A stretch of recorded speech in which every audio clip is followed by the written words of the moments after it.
We have a wonderful ceremony ahead of us this evening, beginning with a tradition now in its 10th year of having a student as our keynote speaker. Thank you. This past year, we conducted a nationwide search and screened a large number of highly qualified students. These applicants range in age from high school seniors to graduate students, and all share the intent to pursue careers in science, technology, engineering, or mathematics, STEM. After an extensive search, we are pleased to have with us this evening the 2022 Keynote recipient, Ms. Parker Arntsen-Beaudin. In addition to serving as tonight's keynote speaker, the club is also providing Parker with a $10,000 scholarship to support her academic pursuits.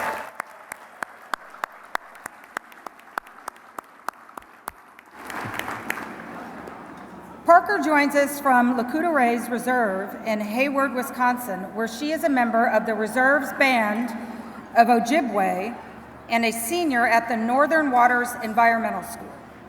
As if her hectic high school schedule wasn't enough, Parker is enrolled as a science major at Lakota Ray's College. Her impressive list of achievements include serving as the college's team lead for the First Nations launch team, a NASA annual competition offering tribal colleges and universities opportunities to demonstrate their engineering skills in high-powered rocketry.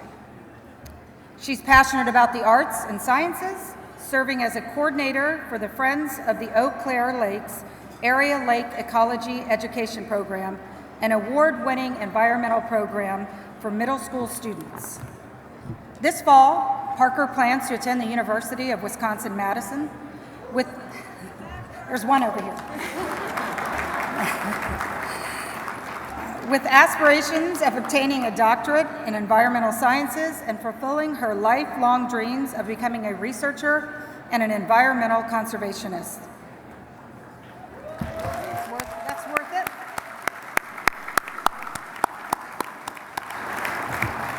Parker hopes to serve as an inspiration for others in her community to pursue careers in STEM. She's certainly an inspiration to us, and we can't wait for you to hear her story. Ladies and gentlemen, please help me welcome tonight's 2022 keynote speaker, Ms. Parker Arntsen-Beaudin.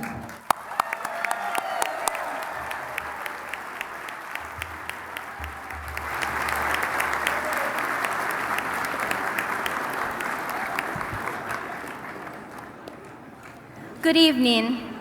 So many beautiful pictures are created in our heads when we hear the word space. Maybe the beautiful, lively image of the butterfly nebula is painted in your head. Maybe you imagine the planets of our solar system orbiting the sun in a seemingly infinite dance. Or maybe you imagine the day you'd visit it yourself, ascending from Earth at several thousands of meters per second, watching the Earth's surface get further and further away while more of the universe's beauty comes into your view. When I hear the word space, I usually think of just one image. This image is not particularly beautiful or even interesting to someone who doesn't know its origin. It's this. This picture is titled Pale Blue Dot, and if you look closely, there is a tiny, tiny pale blue dot in that middle center beam of light. Can you see it? Okay. How about now? And for those of you in the back,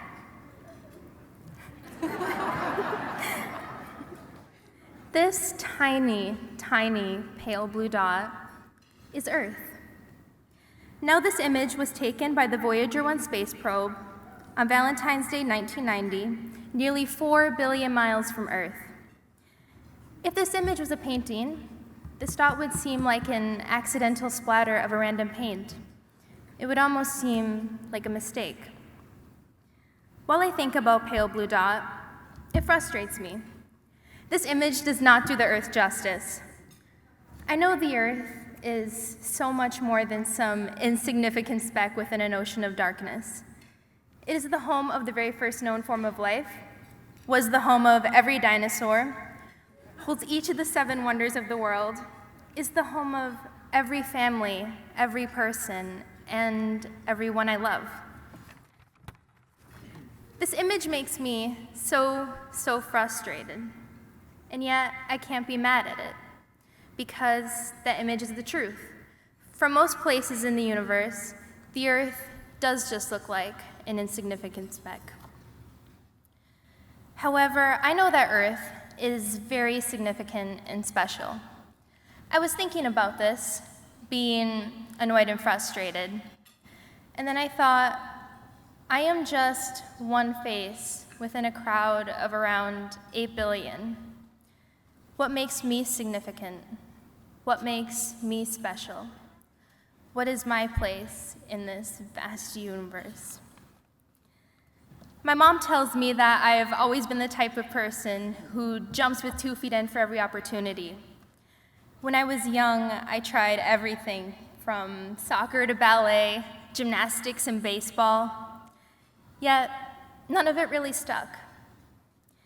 That changed for me in the 6th grade when I started to attend Northern Waters Environmental School, a small charter school in Hayward, Wisconsin, with only 40 students.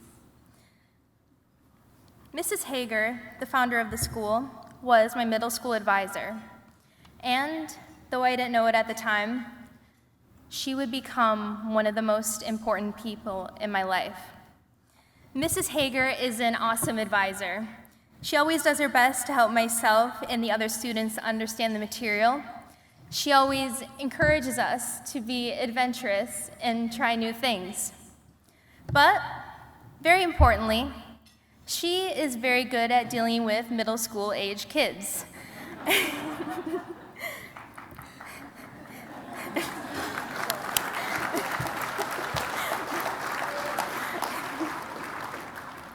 When my classmate Joey would get all frustrated or riled up about something small, she'd look at him and very calmly say something like, "Joey, if you are going to throw a temper tantrum, make sure you throw yourself on the ground and do it really, really good." Mrs. Hager, and in turn, Northern Waters, lit the initial spark for my passion in environmental science. And my passion for it burns brighter every day that I am in school. My first year at Northern Waters, Mrs. Hager told me about a summer camp near central Wisconsin called SOAR. My mom helped me apply, paid the expensive fee, thank you, Mom, and drove me down to the camp.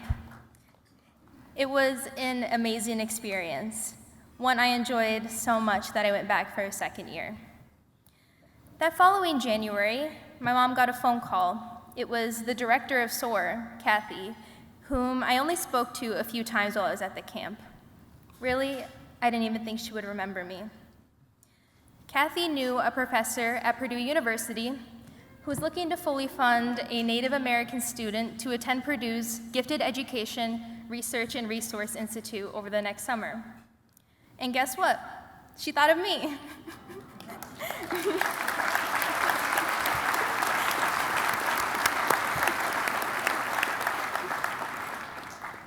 So, fast forward, I went to Purdue that summer, started working at the Dairy Queen, started high school, and joined the art club. By my senior year, this year, I've had a few significant changes in my life. I am now taking college classes full-time and became president of my college's Rocket Club.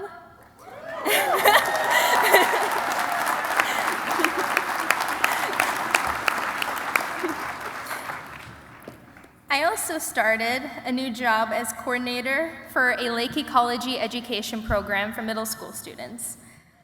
Now, I didn't have very high hopes when I first applied for this, as the application said, bachelor's degree preferred. I'm not even out of high school. But when I was offered the position, one of the interviewers told me that on the bottom of their notes, it read, "Weaknesses, none." Clearly, they haven't seen me try to reach the top shelf at Walmart.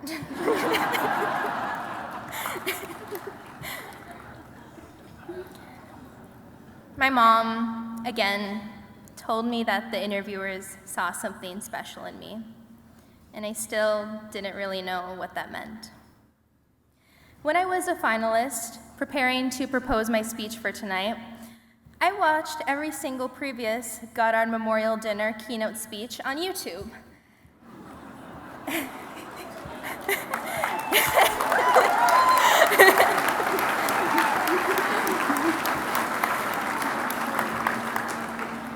After watching them, I realized that I was terrified. Insecurity and self-doubt sunk in, questioning whether I even had a shot at it considering the caliber of students I'd be up against. I'm from rural Wisconsin, where some of the opportunities shared by previous speakers was very limited. And although I can say that I launched a rocket 3,000 feet into the sky, I certainly didn't get to be a part of a team to launch a small set into space like Morgan Kopecky shared in 2019. As I questioned my value, I thought about SOAR, Purdue, my job at the Lake Ecology Education Program. What did those people see in me? What did it mean? And then I had this clarity. When people see something special in me, it wasn't just my high grades or my artistic talents or any other skill that would be listed on a resume. It was just me. It was all of me.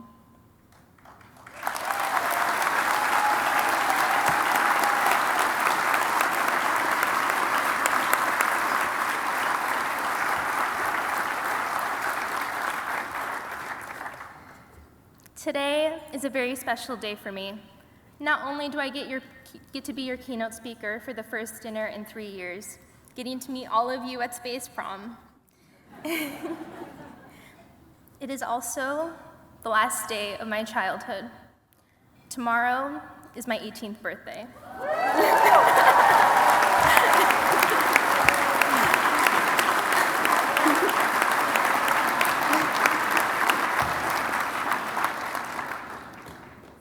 So, as I am about to begin my journey into adulthood,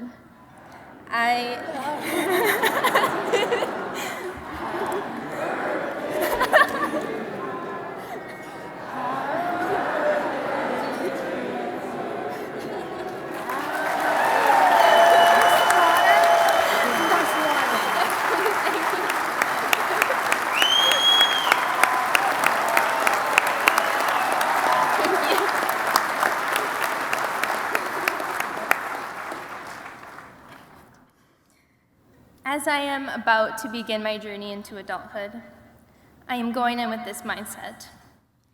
I am that pale blue dot, just like the Earth. I may be one dot out of billions in the night sky, or one face in a crowd of billions, but I'm not just an insignificant speck.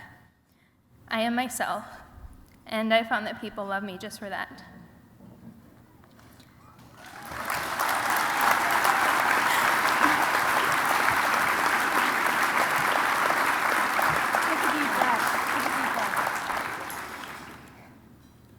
I hope that after hearing my speech tonight that I've helped all of you realize that in your own way, you are as significant and special as Earth.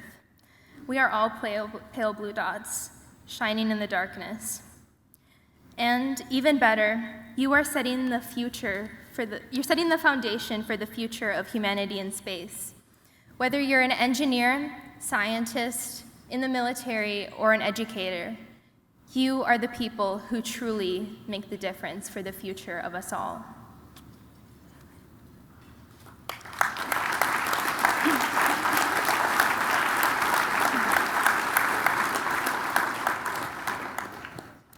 Now, for something very exciting, I am giving you all homework tonight. Find someone important to you. It can be a teacher, a family member, or just a good friend. Give them a big hug or write them a nice note and just tell them how significant and special they are to you in your world. A couple of kind words can change someone's life. Trust me.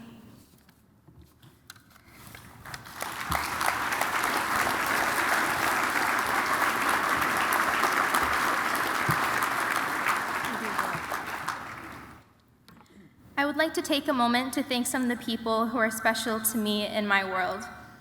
I want to thank my advisors who are here tonight, Mrs. Brittany Hager and Miss Kate Wachowski.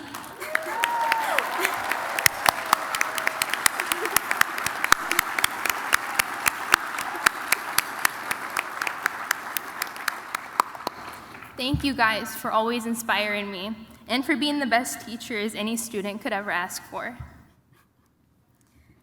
I'd like to thank my parents, my brother, and the rest of my family for their support. And my parents and brother are here tonight as well.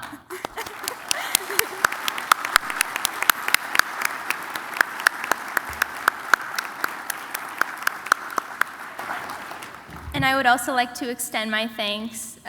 I'd also like to extend a family thanks to my grandma and papa and my auntie who are going to be watching the recorded version of this. And I would also like to thank my girlfriend, Beneshi, for being here to support me tonight as well.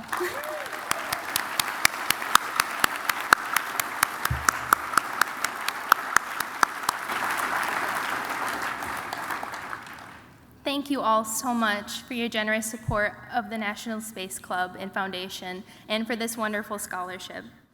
It has been an honor to be your keynote speaker.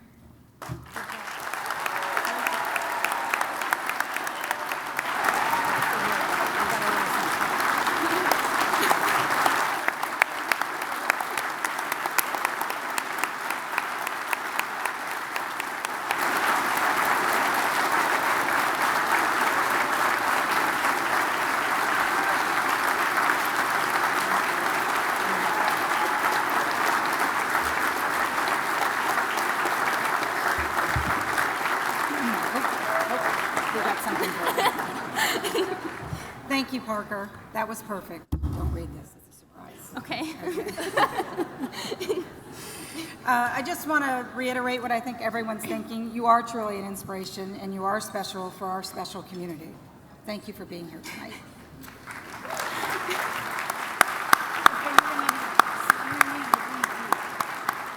Okay. We need a pause. She needs some water. So this is news to me as well, so we're both going to be surprised. Okay. Okay? Okay. Great. Because of the generosity of those individuals and the companies represented in this room tonight, really quick.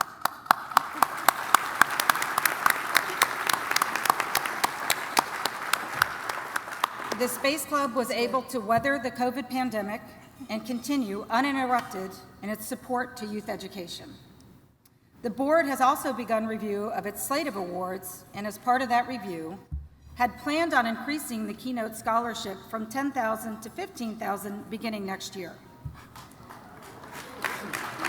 Thanks, Joe Valensis, for making me cry. I appreciate that.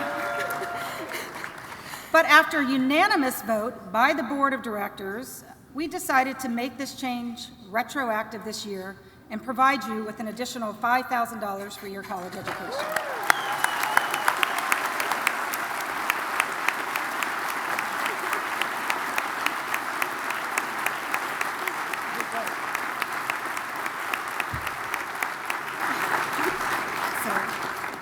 This comes from all of us. It is clear that your dedication will continue to propel you on your trajectory, and we look forward to seeing you shine.